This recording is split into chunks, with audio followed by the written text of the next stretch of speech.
Hello, and welcome back to Redefine Parenting. I am your host, Veenu Keller, and I want to welcome you to Spanglish World Network and her network on Zingo TV, channels 250 and 251. Please remember to download both the Zingo TV app on the respective app stores and iOS and Android devices. While you download, make sure to rate and leave a comment. The app is free. Zingo TV is also available on Google Chromecast, Amazon Fire Sticks, Roku Sticks, and also on all smart TVs 2016 and forward. Today, I have a very special guest. This man has changed the trajectory of my daughter. And I say that because, as a parent, we all want to support our kids' dreams and desires. And one of the things that I've learned in the personal development world is that there's no such thing as a dream when you're actively taking action towards it. You make it your vision and you complete it. And I remember a couple years ago, my daughter saying that she wanted to be on The Voice. And at the time, when she would sing, it was like we wanted to close our ears. I would joke that our ears would bleed. And I was so honored to be in touch with this man whose name is Anthony Wade. We call him Dr. Voice. And I found him through my friend Shay, who was taking voice lessons. And he came on to a mastermind group I'm in, and he talked about the voice, but the voice in a way that was beyond what we just heard. It was a voice that we feel within ourselves. And I too have taken lessons from him as a speaker, as a coach, and especially as a mom, trying to enrich my voice so my kids can hear me from within me, not just on the outside of me. So without further ado, I want to welcome Dr. Voice to the show, who has many Grammy winners underneath him, including Sam Smith.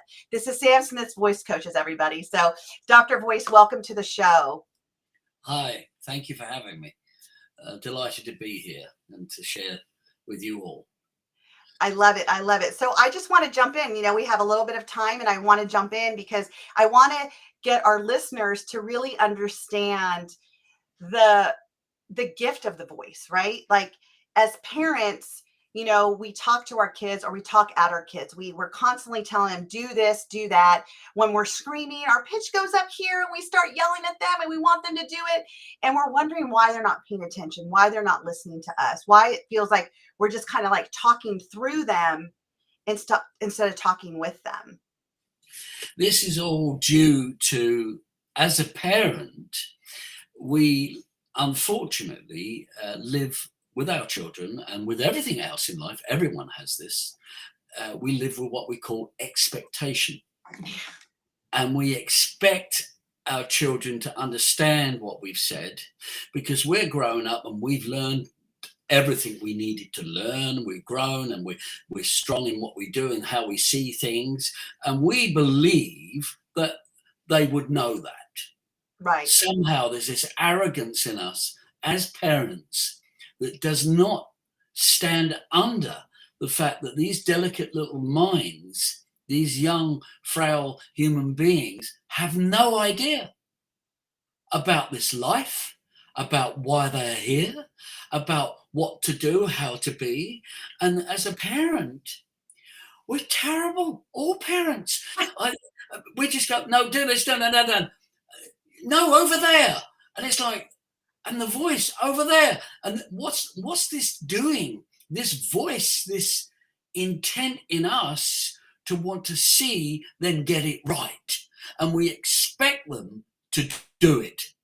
Now, this is the biggest mistake we make as parents. We're living in our own body, in our own confusions of life and living, going through what we go through. And we bring it in to the communication we have with our children. Right. And it's not right. It doesn't make them bloom. It shuts them down because we're not approaching in the right way. And for me, my understanding has always been that when you see a child, they're just in a very fragile place. I mean, the biggest problem for every human being, all the clients I've spoken to all over the world will all agree with me on this. When I have my one-to-ones, they'll go, oh yeah, that happened to me too. And I'm talking about very powerful people. So they, oh yeah, that happened to me too. And it's like this, you're 4 or 5 years old and you're drawing a little picture at school, maybe. Right. And you go, that one. And you go, that one. And you are in the creative flow of beauty and acceptance that you are drawn with the blue and the red and the green, that one. And you are so excited that you can do so many. And there's a new crown colour that comes, oh, that one. And you put that out. And all of a sudden, the teacher comes up and goes, I give you a gold star for that one. Mm. She has just, or he has just screwed you up for the rest of your life. Right. Because now you have a condition on this beautiful, free, expressive young heart to say, no, you've got to do it like this one. Right. And you don't know how to do it like that one. So what happens? Frustration sets in. And then the next day you see little Johnny get a gold star and a chocolate bar, and you get nothing. Now, low self-esteem is being programmed into you even further, locking you down inside yourself to make you feel inadequate and to walk through this world and carry that on for the rest of your life until you get old enough to do the therapy that you need, to get old enough to do the progressive personal development that you need in order to realize that that wasn't right for you. Right. Yeah, I mean, that's so true. And so we have so many different influences that make us feel what's right and what's wrong, in our lives. And especially when we're looking at the adults, like our parents, the teachers that are dictating to us what we're doing right and what we're doing wrong. And, Exactly. and I also think that, this is where we also bring the voice into it is, the teachers have a tonality, the parents have a tonality. It's interesting because when I ask parents, when do you feel when does your kid listen to you? And they say, when I yell. Well, what happens when they yell? They get louder, their voice carries longer, and all of a sudden that we have trained our kids to perk up and listen when we yell. So we're telling our kids 5 different times, clean your room, clean your room, clean your room. Nothing's happening. All of a sudden we raise our voice and all of a sudden they're moving to clean their room. Again, expectation. Yeah. Again, what we're doing, we are actually saying to the children, here it is again, we are actually telling the children what to do. And we expect them to understand and go ahead and do it. Now, here's the thing. As human beings, if I bumped into you somewhere and I went, I want you to do this and get on that train and go over there and get on that bus if you want to go home, you're going to turn around and tell me to mind my own business. Right. Right? Right. A child can't do that. You're the parent, is standing there and you're telling it to do this, that, and the other. It's no different to that child. Mm. So how should you be talking to that child? And I've really put some great thought into this because I've seen communication, the lack of, is the biggest killer on this planet. This is why I became Dr. Voice, because I realized that I want to help people have ease in communicating. And that's why I thought, how am I going to do that? Well, what's the biggest communicating instrument we have is the human voice. Show me anything on the planet Earth, anywhere that's worth anything, done anything, created anything, or experienced anything that has not been instructed by the human voice. I can't. It's very powerful. The voice is very powerful, and none of us care. We accept this, which is how I am. When we grow up, we live in a world where we say, this is my voice. Oh, some people talk about that. They think that's them. They think that's the sound they are. That's not their sound. And when you're telling a child, instead of, see, what you would do with a human being when you're grown up, logic tells us, oh, I'm not going to tell this person to do this. I'm going to go over and be kind to them first. Before you tell you to get on a bus or a train, before I go and tell you that, I would be kind. Excuse me, are you aware that you can catch a bus? Now, what am I doing? Now, I'm not telling you get on a bus and catch a train. I'm just giving this as a metaphor. Uh, I'm asking, do you know what train to get? No, I don't actually. Now, what's happening? Now you're in a position of humility between you both and sharing the common thing that you need to share with each other. And this is Right. what it's about. So the point is, when we realize that I don't know what that noise is, that's something else. So when we start to realize that how we talk to each other as grown-ups, and we get that right first, instead of being in the world of what I would call, instead of being in creativity, we go in reaction mode. Right. There's only two modes you can be in your life. One is creative mode, the other is reaction mode. So I know this, being a parent, being with my children, and I split up with my wife many years ago because I had no control over my persona as a father. And I remember at one time arguing with my wife, and we were arguing, and if she's listening to this, she would know this, and my son would know this. And he came in and he saw me shouting, and I started to use my voice and get louder. I could feel it. And as I got louder, it started to diminish the nice vibration of us being a family. And as it got louder, and she apparently got louder, he stepped in between us with a little broom handle. And he had a little Superman's outfit on. And he was only 4. And he went, "Stop, I'm Superman." Wow. Wow. That's when I thought, oh my God, what are we doing? And we both looked at each other and we knew that we either tone this or we go our separate ways. Right. And we couldn't work it out and we went our separate ways. Because you see, that delicate little darling, my son, and I always have tears over this, has gone in life and felt the upset of that. And he has held that in him. He's 30 now, but it has had an effect on his journey. Right. It had an effect on his journey in life. I know that. I know it's not the whole reason why maybe he goes through things or whatever, but it's definitely a very strong part. Now, what could have happened in that situation, looking back over the communication systems between me and another human being, both grown up, if we had the common sense to say to each other, hang on, let's get creative. Instead of me reacting to you and freaking out and telling you what you're doing wrong and you've hurt me and I've hurt you and this, stop. If I could have been the first one, I say it now, I wish I knew this then. If I could have been the first one, excuse me, you're right. I think what you're saying might be right. Can we talk about this? Is there a way that you feel that I could be that would help change this the way that I am? What do you think? Now you've opened it into a question. Now your partner's going, oh, there's a relaxation. This is called creative communication, not reactive communication.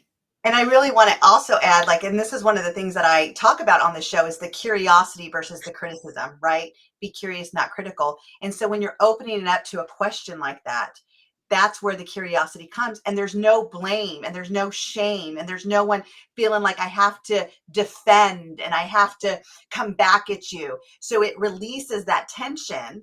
Absolutely. So I would say this to parents, as anyone listening now, find a way to question. Get loads and loads of piles of questions you can pile up in your own back of your mind and practice. Can I say this? That every single person is consistently practicing something. Absolutely. And if you're going to practice the feeling of reaction all the time, you will stay in that. Nothing would change. I didn't know this, and I kept practicing that. And it became such a part of my persona, I thought that's how I was. I thought that's who I was. No, it isn't. It's not who we are. who we are as this extraordinary, amazing being that's in a human body. Look, we're all in a human body. How's it possible? We're all sitting at home, if you're listening. Listen, you're sitting here in a human body. And do you know how you're in this human body? It's a phenomenon. It's a phenomenon that we're even here. And what blows me away is that we don't even appreciate that. We're too busy, locked into the problems. This should be this way. I'm doing this now. I've got to do that. And that's nothing but hassles. And it creates more hassle. And therefore we go into reaction mode. And the only time we can be with our heart to stop this mind taking over is to be with our heart. And that is to stop long enough, be still long enough to allow the heart in you to go, hang on, this don't feel right. So the heart has a say. Because what's happening, our mind is too busy having a say all the time, and we let it do it. Right. And we end up in pain, and our children end up in pain. Because we teach them how to think like that. We teach them how to react and be upset with each other. We teach them that. Well, we also teach them how to have expectations. And like, that's, I love that you say that, because the only way that we can have conflict in our life or misunderstanding in our life is when we have an expectation that has not been met. Yes. And that's what we're also teaching when we're in that reactive mode, is like, why are we reactive to what? We're reactive to the expectation that is not being met or not being heard or not being seen. And it sends us down this rabbit hole, really. And then we're constantly, like you said, practicing that over and over with our kids. And we are the role models as parents. So if it's happening with us, what are we teaching our kids? And it's so, and I just want to, give a little context to this. So if my kids see me and my husband arguing, and then all of a sudden we're watching them argue, we're stopping them from arguing. But where do they learn that? Where do they learn to get upset with each other to resolve the conflict? They weren't born that way. The twins weren't born that way. They obviously saw, oh, well, mom and dad love each other, and then they argue, and then they resolve the conflict. So that's what we need to do to resolve our conflict. Exactly. And so there is an answer. There is a way forward. And I always present this in every one of my programs or seminars or speaking or teaching one-to-one. And I bring it down to one thing. Your sound, who you are in your body and your sound, who you really are in there, is actually so finely tuned to your sound. Mm. We don't think this. Let me give you an example. A dear friend of mine, my most marvelous teacher, taught me this. He said this. He said, when we were born, I would say it like this, that we were syringed into our being this little tiny drop.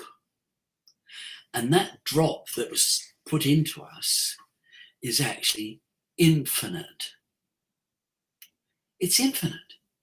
That drop is infinite. And when that drop leaves us, right, it goes back to the ocean. And when it goes back to the ocean, our individuality, who we are, our name and everything like that we've associated with, no longer exists. Because now we have gone one with the ocean. But why is the drop in us? When we understand that the drop is chosen to be in you, that infinite drop, that tiny little infinite drop that's making you in there, which is infinite. What we don't understand, we think it's like, because everything we do has got a beginning and an ending, and it's all finite. But this thing inside us is infinite. Its only connection to us, its only connection to us is our breath. Mm. When the drop goes back to the ocean, the breath goes with it. So when we realize that, therefore, our breath, is a doorway to the drop, to the infinite. Mm. Our breath is a door, and we all know that, but none of us understand how to practice that. None of us really, truly have appreciated that. And this is what blows me away, is I've all found in my 45 years of working with the human voice, I've found that you can't make sound without breath. So breath has to come over the vocal cords, and there you are. Now, I'll give you an example. I gave a talk to a lot of people in a room the other day, TV presenters, a company called H.E.R. It was amazing. And they do this TV presenting. And I was there, and what happened was I was talking, I said, every one of you works so hard at how you look. You get up in the morning, say, look, I've got to look right. Why? Because I'm going for a meeting. Oh, I'm going on television. I'm being a presenter. Or I'm going to meet my boyfriend or girlfriend. Or I'm going out to dinner. We really work hard at making sure we look the part. Why? Because we want to turn up to be the best version of ourselves. We want to turn up being who we really are. Is that correct? And they all in the room went, yes. I said, right. Do you realize that the closest thing to who you really are is your voice? How many of you do voice work? The closest thing to who you are really, your voice is the soundtrack to your life. It's the echo of who you are. Because when you entered this body, when the drop decided to come into ourselves, when it came and entered us, soon as it entered us, the first experience you had as a human being was the vibration of wah, your sound. Wah, your sound. Not, you didn't come in and you didn't come into the body saying, whoa, what color nappy am I wearing? How do I look? You came in making sound. So sound was your first port of call to the existence of your life. And from that point, we forget it. We don't use our sound. We don't use our communication systems properly. We have lost the art of communicating. We've lost the art of communicating. And that is the biggest terrible thing that's happening on this planet. Now, just have a look at the planet. How bad is it? I mean, what's going on out there? This country's not talking to this one. That one's not talking to this one. No one's sitting down. Having communication. So it comes from where? And here it is. This is a little trick I want to give all of you if you're listening. Please understand. If you do not feel your sound when you speak, it's going to be either nonsense, just something you've learned, something you think you've got to get over, something you feel that needs to be said. It's going to have some sort of irky thing about it. Even in business, I don't care what you're doing. If you therefore breathe and feel your sound. Now, I would like you to try that at home if you're watching. If you took a breath in now, just a nice slight breath in through your nasal only, like this. If you do this with me, Veenu, it's in. And you tell yourself, oh, it's in. The air's in. What you done by saying, it's in. You're telling your breath, look, it's in. You're saying to the infinite drop, I've opened your door. I've opened your door. It's in.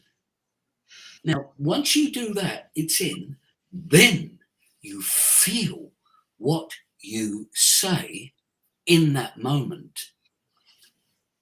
What always comes is nothing but alignment to who you really are. What always comes is the most authentic self you could ever possibly be.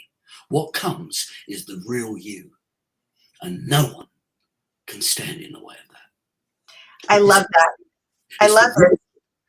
And I think that, like, it also, even just doing that, it's like when I took that breath in, and I tell myself it's in, it was a sense of confidence. They, even the way we speak, when we take that breath and we talk in with it, it's a Yes. sense of confidence. And it leads me to this question. So I have a client, and, she, I would say, very meek, right? Like a small voice. She plays small, she's shy, but she's gorgeous. And when we're on a call, her voice is very loud and she talks, and I could feel her emotions. And yet when she's at school, it's not there. And her parents are very afraid that she doesn't have a voice. She doesn't have a voice. And I was like, but she does have a voice. Like, I hear her voice. Even when she goes out and orders food or whatever, it's like a small, meek voice. How do you, and for all our listeners out there, I'm sure there's other listeners that feel the same thing about their kids. To me, it's the confidence, right? It's the confidence that she feels within herself. It's what you were talking about, that self-esteem inside of her, that self-worth. How do we develop that in our children when judgment is always going to be around? We're always going to be judged, whether you're, this great celebrity, whether you're not. It's like you're always going to be judged. There's judgment around us. And kids are afraid of judgment. So some kids rather swallow their voice, if you would, than have a voice. Because if they play small and they stay in the shadows, then they don't feel they're out there to be judged. And there's nothing that they have to, defend. So how do we help these kids that feel that, they don't know how to have a voice? Because a Right. voice is just here, right? It's the way that we portray it. It's the volume. It's the confidence that comes out when we Well, speak those my, words. my teacher's written a book on this. It's called Hear Yourself. Mm. You see, when you can hear yourself, hear what you sound like, a confidence will come. But we're not listening to ourselves. We're not listening to our sound. So what happens? Our mind says, oh, I can't do that. Oh, the gremlin comes. Oh, no, I don't think I can do that. I'm not going to do that. In comes the limiting factor. The thing that has a beginning and the thing that has an ending, the finite thing, comes in and says, oh, no, I don't think that, right? Whereas that infinite thing in you is in that hearing of yourself. It's there. You hear it in you. You feel it in you. And then you make sound from there. Let me give you an example. I'm going to say to you now, I'm going to talk to you now, like I would normally talk. As I'm talking now, I'm just talking, right? So I'm going to say, hello, Veenu, how are you? How are you doing, right? Now, I take a breath in. I feel what I say now. Hello, Veenu. How are you? How are you doing? What's the difference? There's a warm, enriched feeling in the second way you asked or talked to me. There's And meaning behind it. It's not a shallow, how's the weather type of conversation. all I did, people, please, all I did is it's in. I went and spent time on listening to my sound in the moment. You can't make sound other than in the moment. You can't make sound tomorrow or yesterday. You can only make sound now in the moment. So if you are with your sound when you speak, guess what? You're in the moment. And if you're doing this, it's in, you're really in the moment because you've invited the infinite drop in you aligned to the moment of your sound, and you're creating a presence in you. You don't do that. It's a practice. You can practice this. You don't practice it, you go back to your mind, you go back to the finite things, the problems, you go back to feeling this way, feeling that way. Oh, this has gone wrong. Why is this way? Oh, I don't know what to do. You go back all over that area. But inside you, when you can be still enough with your sound. So it's easy for me to talk about this because I do it every day. I'm always, and I'm always singing, using my voice every night up. Oh, I'm using sound and I'm listening and feeling and being with those sounds as I make them. And also, it's in when I talk, it's in, I feel good about the sound as it comes out. Because it's me in here doing it, not some concept or belief system or rigid thinking thing that I should be doing. Something that I think is the right thing to do. What? What do we have to do the right thing to do? Just be with you and be yourself. A self-expression, like that little child that got stopped. We've got to break out of that. We've got to break out of it and say, no, I want to do that one. I want to do that one. So you've got to say, I want to say this. I want to feel myself when I speak. I want to be with myself when I speak. When you talk to your child, if you were to be with yourself, I'll give an example of my son Jack when he lived with me years ago. I'd say to him, Jack, turn the lights off if you go to school with him. Well then, right. Turn the lights off before you go to school, I said. And I'd say it like that very quickly. Nothing. Never turn the lights out. The day I went, Jack, turn the lights out before you go to school. Oh no, they were out every time. Why?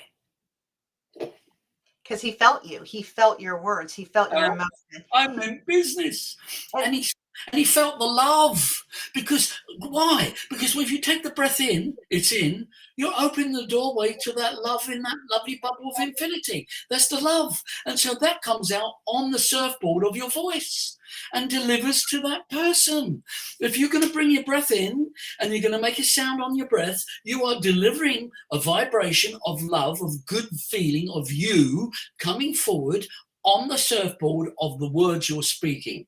And you're going to touch and move, inspire or uplift whoever is in front of you or make them feel comfortable at minimum.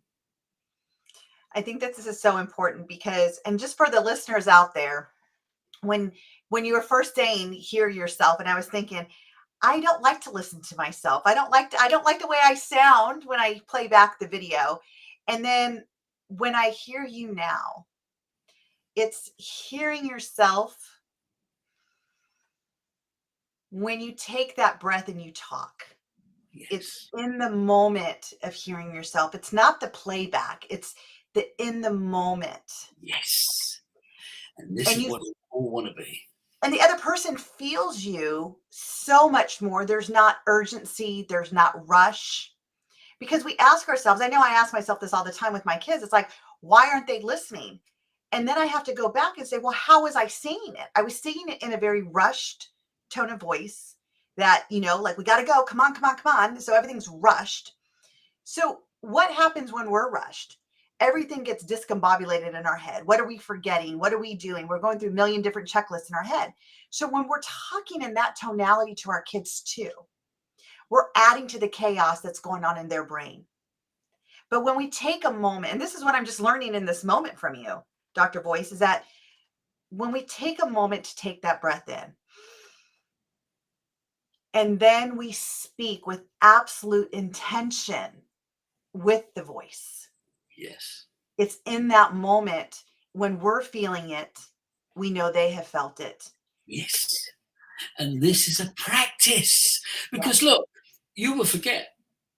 You will go off, and after the show, you'll go home and you'll see your daughter and say, don't do this.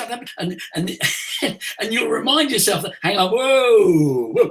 This is it. This is the journey we're on. We have to practice. Everything is a practice. If you don't practice doing that when you go home, you'll continue to practice the same iniquity, the same problem, the same issue will just keep arising. So you need to practice. And the most beautiful thing you can do to practice is to stop.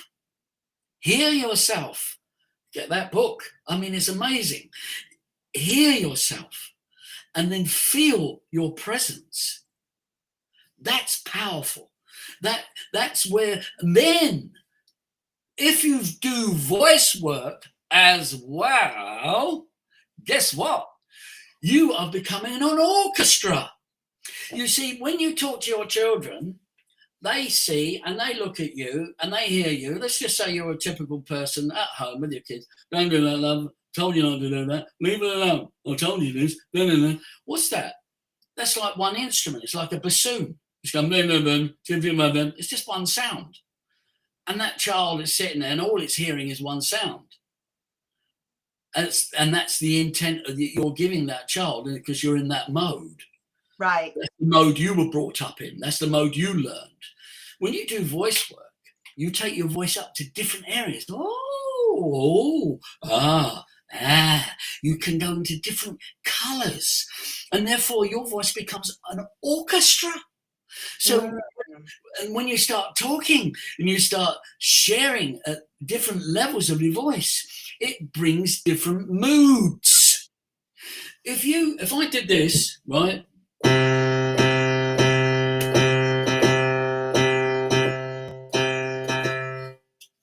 What's that create?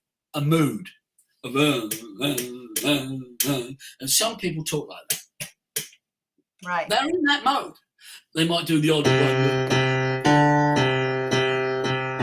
maybe around it. But there's this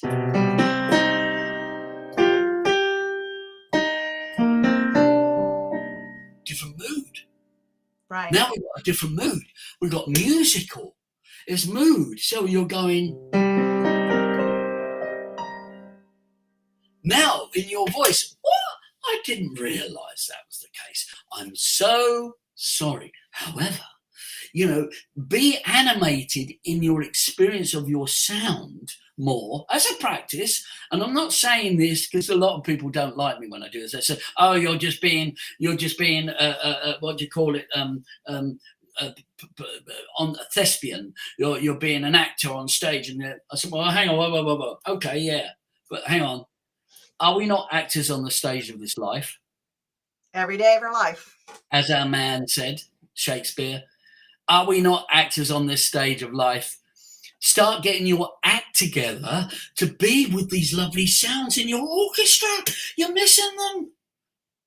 You're missing them. And so when you weight these different tonalities in your own voice and you hear them and you feel them, it's exciting. Yeah. It's exciting. I just had another aha moment. I have so many aha moments with you. I remember having a teacher that was very monotone. And it was the dun, dun, dun, like you were playing, right? Just like one tone. And it's like, we would go to sleep in his class. We didn't want to be in his class. It was very boring in his class. We hated that class. Like all of us would dread to go to that class. And then we had teachers that had more of the animated, the orchestra playing in their voice. Yes. And they made class feel alive to us. It was like we couldn't wait to be in that class. We like lived in the moment of what they were teaching. They made you feel like you were a part of it. Yes. And it was really just in that moment that you were saying that, I was like, wow. Because when you're describing this, I'm like trying to figure out which examples I can put to this to really make this alive for me. And immediately I went to being in class in high school and just having that difference of the monotone teacher versus the almost theatrical teacher in the voice, that.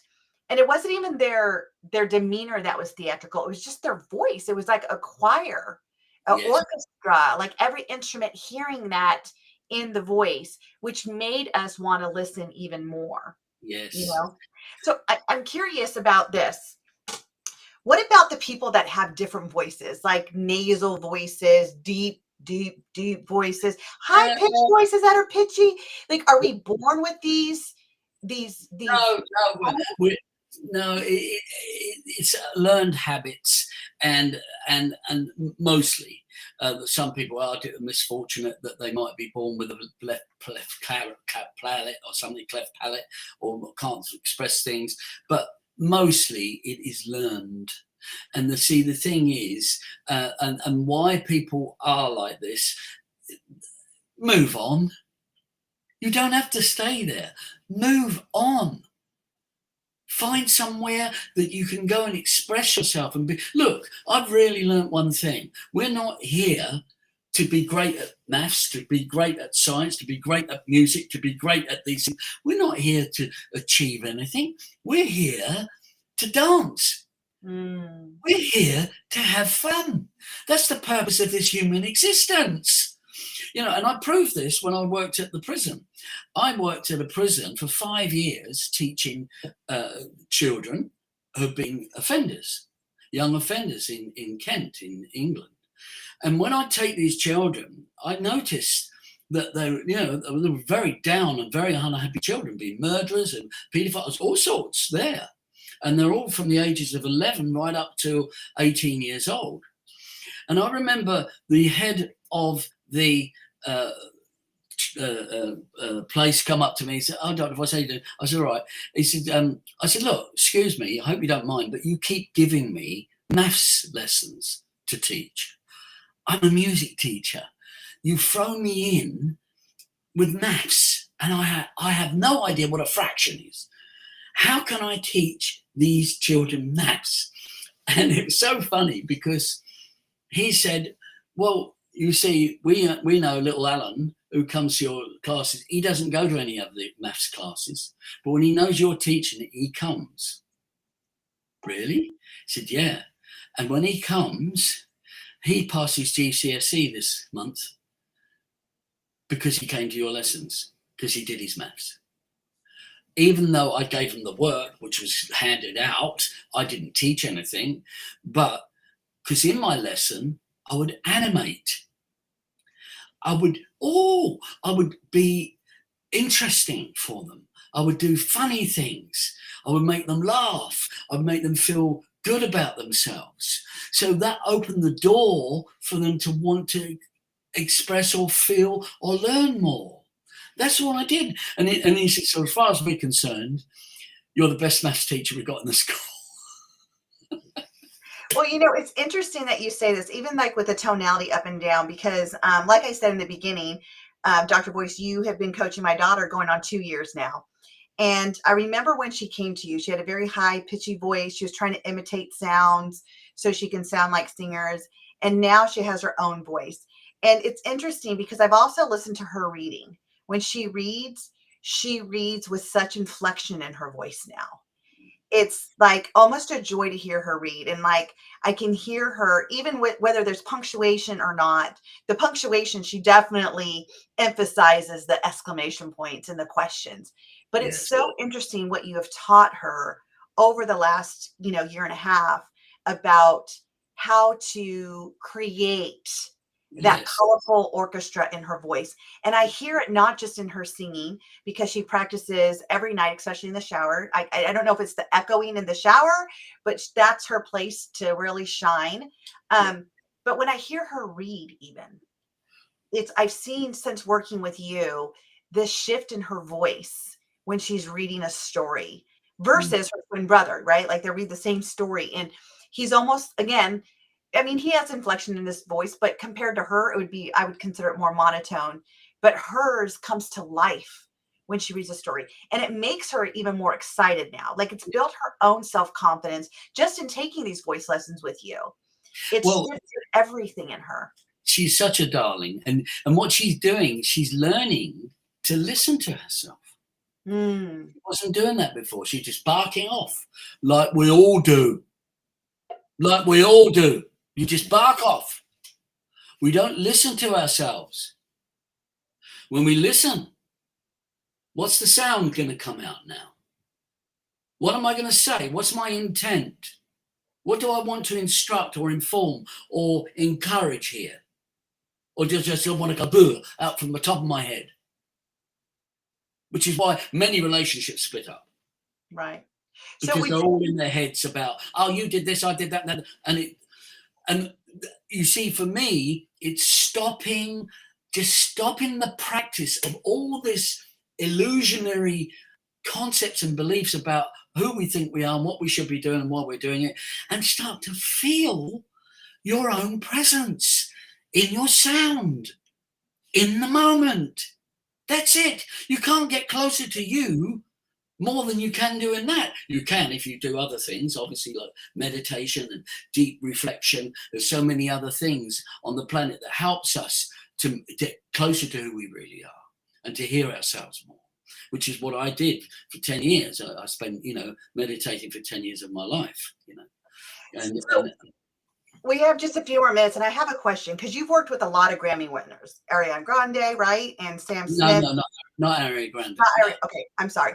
So Sam Smith, and who else? Who else have you worked with? Well, Lorraine Crosby, she was on a Grammy Award record, I Would Do Anything for Love. She's one of my dearest friends and a great, and got a Grammy for that. She, Meatloaf got it, but she was the singer on the track with him, which made that song get a Grammy, basically. And then I've worked with George Michael, who had many Grammys. I've worked with people who've been to my studio over the years, countless amounts of people. I sort of don't, I don't clock that up on my board, because what is more important to me is, have I made a difference? Did I give the love where I was supposed to? And did I help them achieve some movement forward in their life? And that's the most important thing. I'm looking at Sam Smith today, for instance. Now, Sam was with me for 5 years, and I did his first demo album, which got him his deal, or he went forward to get his deal with Universal Records after. He came to the prison to see the kids. I was working there at the time as well. And he came down to, because he had his song out in the charts then. And what was incredible was when he went forward, got his Grammy Award and everything like that, I believe he started to set himself off into the freedom of his own self-expression. And now I've got to admit, I'm not going to judge him, what he's doing now. Everybody's freaking out. But he's just saying, I can be what I want to be and when I want to be it. And okay, there is such a thing, as we all must look at somewhere along the line, is decency. Decency is a very wholesome and beautiful quality to have. But, I'm not saying he's indecent, but I'm saying, he's on the borderline of perhaps offending people. That is, I don't agree with that, but I do agree with the fact that he's just being self-expressive and allowing it to happen. And that's wonderful. I don't knock him for that. So here's my question: with all these Grammy winners that you've had the pleasure of working with, like, I'm blown away with George Michael too. I was definitely a fan of his. What would you say is that 2mm that really helped them to get where they're at? Would you say it comes back to hearing themselves? Like, what is it? Is there a common denominator with these people that come to you to say, help me to enrich my voice? It's not just Grammy Award winners, it's everybody, speakers. Right. People that can't be coherent when they speak. I teach people to tune into who they really are. The key is, I've always been hell-bent on trying to bring people into who they really are. And I say this to everybody. I do this. This is the work that I do. When I said to BBC Television over here, when I went on this TV program with Jerry Hannawell and Rob Beckett, and I said, they asked me, what's the greatest thing you've achieved in your life, Dr. Voice? What is the greatest thing you've done? And it weren't, I've got these Grammys, and it wasn't that. I said, the greatest thing I've achieved, if you want the honest answer, is the ability to experience, I've accrued the ability to experience nothing but unconditional love for everyone that's in front of me. I love that. And I just follow through with that. And if they become award winners, great. If they get high record deals, great. Most of them get record deals. A lot of them do come to me. And if they find their true sound in their voice, when they get to the beams in them, which is my whole thing, is waking up the human being. There's a beam in all of us, and it's a very powerful beam.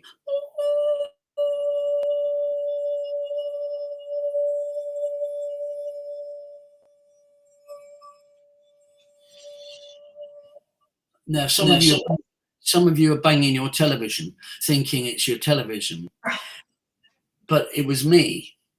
And that is the first sound inside your little drop.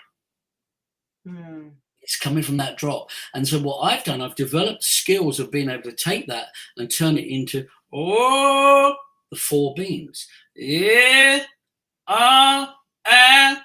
And when you feel that in your body, oh my God, you become so attuned to who you really are in your singing, and in your speaking. You'll hear Oprah, I know every one of you. She does all these amazing beams and she talks. Most people that don't understand they're doing it. Most of them don't understand they're doing it. That's the incredible thing. So it's really intriguing to see the change in people when I bring that into their awareness. That's where the change happens through the unconditional love of working with people, and it's just beautiful to watch people grow and expanding and do well from it. I love it. I love it. I love it. You have brought in so much gold to us today, to our listeners. And I just want to tell you how grateful I am for you being a part of my daughter's life, my life, and now the listener's life. You guys can find more about Dr. Voice, on the website. Dr. Voice, what is your website? DR Voice, that's Dr. Voice, as written on the screen there. .tv, it's simple, drvoice.tv, and I'm very happy to talk to anybody that wants to share about themselves in any way, shape or form. I'm in England, of course, but you can always call me on WhatsApp. I'm very open to discussion on this subject, because if I can help a person budge themselves out of the mess of the miscommunication in their life, that's my greatest joy. I love it. I love it. Thank you again for being with us. If you are finding value in the conversations here on our show, please join our Redefine Parenting group on Facebook for even more tips and conversation. Do someone you know a favor and share my group with them as well, so they too can hear what they need to in order for them to feel supported in their parenting journey. This show can also be heard on Spanglish Radio Network. Please check out www.spanglishworld.ca for all your news and programming. Spanglish World, watch it, hear it, read it, download it, and live it.